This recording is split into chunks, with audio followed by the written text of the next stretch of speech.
Los seres humanos al final somos seres dependientes de lo que pasa en el ambiente.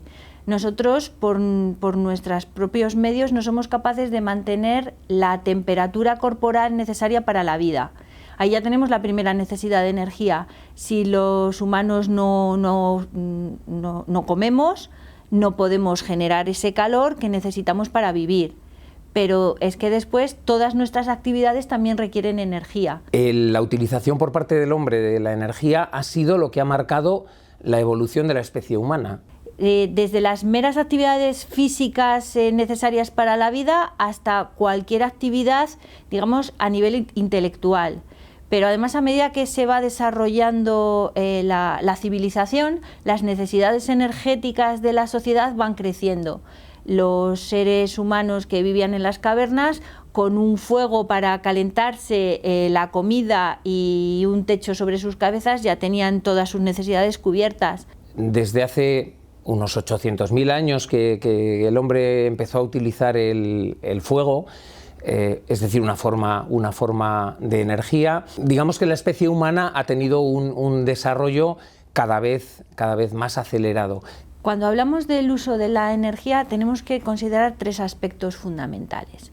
Lo primero, de qué tipos de energía nos abastecemos, que es lo que llamamos el factor ecológico, qué es lo que conocemos y que podemos utilizar. Después tendríamos el factor tecnológico, es sabemos utilizar esas formas de energía. Y luego tenemos un tercer factor, que sería el factor cultural. ¿Qué es lo que nos mueve a utilizar unas formas de energía y menospreciar otras? Los tres factores están relacionados y generan lo que se denomina el modelo energético de una sociedad. La utilización por parte del hombre primitivo del fuego y de algunas formas de energía, digamos, tradicionales, como es las energías que luego las enmarcaremos dentro de las energías renovables, como es la energía del viento o la energía del agua, los molinos de viento, los molinos de agua, utilizados durante muchos siglos, incluso miles de años, han marcado la evolución y la mejora de la especie humana, ¿no? El modelo energético de la sociedad ha ido evolucionando con el tiempo, pues desde el Paleolítico, en el que las fuentes energéticas que conocían era simplemente pues el calor del sol, el fuego y poco más, pero claro, esa gente tampoco tenía mayores necesidades ni conocía absolutamente nada más. Después aparece la sociedad agrícola, en la que se empieza a utilizar la fuerza del viento o la fuerza del agua también para producir alimentos, incluso la fuerza de los propios animales. A medida que vamos avanzando aparece después el modelo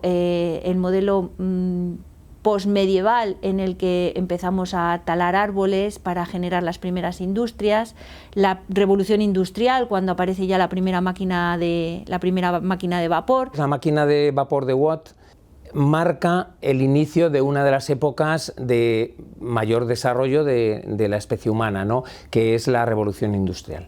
Es decir, la capacidad de transformar el calor en trabajo mecánico, que es la clave de ese inicio de la revolución industrial, marca un antes y un después en nuestra forma de utilizar energía. Ahí, digamos que vamos aumentando nuestros conocimientos sobre qué fuentes de energía podemos utilizar, pero también hay un desarrollo técnico que permite aprovechar esas fuentes de energía. Se generan herramientas nuevas, aparece la noria, aparece pues un montón de tecnologías que nos permiten utilizar las distintas energías. El primer gran avance, donde ponemos el primer punto de inflexión, es en la revolución industrial en Inglaterra, en el siglo XVII, XVIII, con la aparición de la máquina de vapor. Podemos decir que hasta finales del siglo XVIII toda la energía que se consumía eran formas tradicionales, bien sea biomasa, bien sea energía del viento y energía del sol, energía del agua. Formas tradicionales de energía. A partir de ese momento, a partir de la revolución industrial y de la invención de la máquina de vapor, vamos a necesitar producir calor en cantidades cada vez mayores, porque esto abre puertas a la utilización en la incipiente industria del siglo XIX y a la utilización en el transporte. Es decir, los trenes que empiezan a construirse a lo largo del siglo XIX, en Europa, en Estados Unidos, Canadá, Japón, etcétera, pues marcan una nueva manera de movilidad basada en justamente esos principios de conversión energética de la máquina de vapor. Entonces, a partir de ese momento, la humanidad comienza a desarrollar tecnologías destinadas a aprovechar cada vez más eficientemente esa transformación energética que lleva aparejada la máquina de vapor. Y cada vez, además, se hace de una forma creciente, es decir, no podemos alimentar las máquinas de vapor solamente con madera de los bosques, necesitamos quemar algo más eficiente, más abundante y que podamos disponer de ello de forma bastante general. El combustible que cumple este papel en ese momento es el carbón. Comienzan a utilizarse, por tanto, los combustibles fósiles. Y ahí, además, aparece el gran hito, que es empezar a utilizar los combustibles fósiles a gran escala. Sí que se conocían, se utilizaban para calentarse, pero no para producir energía mecánica. Y se produce un gran salto tecnológico, un gran salto en el nivel de vida de las personas, y aparece un enorme desarrollo de la sociedad. El desarrollo de la especie humana más acelerado que podemos encontrar en esta historia evolutiva desde hace 800.000 años, como he indicado del inicio de la utilización del fuego, es justamente cuando nosotros disponemos ya de esa tecnología, pero necesitamos grandes cantidades de energía en forma de calor y lo empezamos a obtener de los combustibles fósiles. Ahí hay un salto cualitativo muy importante. Podemos decir que hemos seguido una historia de evolución de esa tecnología concreta, de evolución tecnológica, pero los principios de funcionamiento siguen siendo los mismos. Es decir, a día de hoy básicamente seguimos produciendo energía de una manera muy similar a como empezó a producirse en el siglo XIX. Es decir, quemamos cosas para producir trabajo mecánico, para producir movimiento de nuestras máquinas o de nuestros vehículos para desplazarnos, ¿no? Entonces, tanto las centrales térmicas actuales como los vehículos a motor que nos llevan de acá para allá, en el fondo son máquinas térmicas que queman cosas, queman fuel oil, queman gasoil, queman gas natural, queman el tipo de combustible que sea, carbón cada vez menos, para conseguir trabajo mecánico. Ese trabajo mecánico, finales del siglo XIX, comienza a convertirse también, mediante generadores eléctricos, en electricidad. Entonces, la llegada de la electricidad marca un punto también muy importante, pero en el fondo la energía primaria que seguimos necesitando es aquella que necesitamos quemar. El siguiente gran hito podría ser la crisis petrolífera del año 73.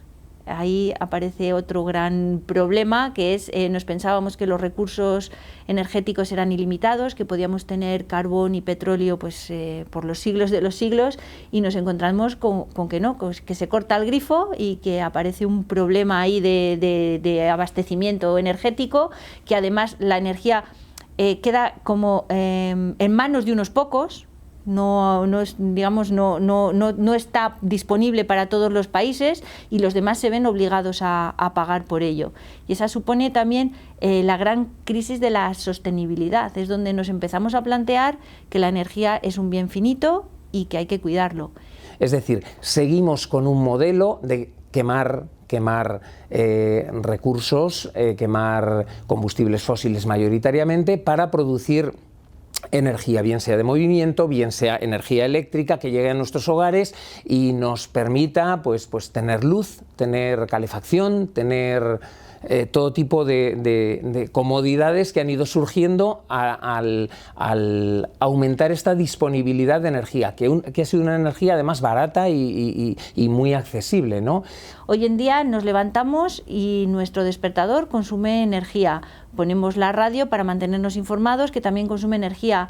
Tenemos la calefacción encendida en casa, nos duchamos con agua caliente, pero es que salimos a la calle y cogemos el autobús, ya no vamos andando. Entonces vamos incrementando nuestras necesidades energéticas a medida que nuestro nivel de vida también aumenta. No son iguales las necesidades energéticas de una sociedad del primer mundo, vamos a llamar así, que las necesidades energéticas del tercer mundo. Entonces aquí es donde un poco el nivel energético al final también va a depender o va a determinar el nivel de vida, el nivel de bienestar que tiene la sociedad. Todos los combustibles fósiles han ido incrementando su presencia. El siglo XIX fue el siglo del carbón, el siglo XX ha sido el siglo del petróleo y de aparición del gas natural. Han aparecido otras energías a mediados del siglo XX. Tendríamos la aparición de la energía nuclear, pero se ha configurado un mix energético con un predominio casi absoluto de las energías basadas en combustibles fósiles y la energía nuclear. ¿Nuestra situación actual cuál es? Pues seguimos dependiendo mucho de esas energías fósiles que nos proporcionan la mayor parte de la energía que nosotros consumimos. A día de hoy, a nivel de todo el planeta, dependemos aproximadamente en un 85% aún de los combustibles fósiles. El resto, aparte de la energía nuclear, el resto serían las energías renovables, que como he dicho anteriormente, están presentes en la evolución histórica de la humanidad y el uso tradicional que el hombre ha hecho de la energía, la biomasa, el aire, el sol, pero esas energías han empezado a desarrollarse de forma más eficiente, más global y con una mayor disponibilidad en los últimos, podemos decir, 40 años, pero con más intensidad en los últimos 20 años, salvo la hidráulica, la energía del agua, que es así que ha tenido un desarrollo amplio a lo largo del siglo XX. Pero el resto de energías renovables que están ganando presencia e importancia en el mix energético, podemos decir que provienen sobre todo de los últimos 20-25 años. Es donde se está produciendo un cambio sustancial.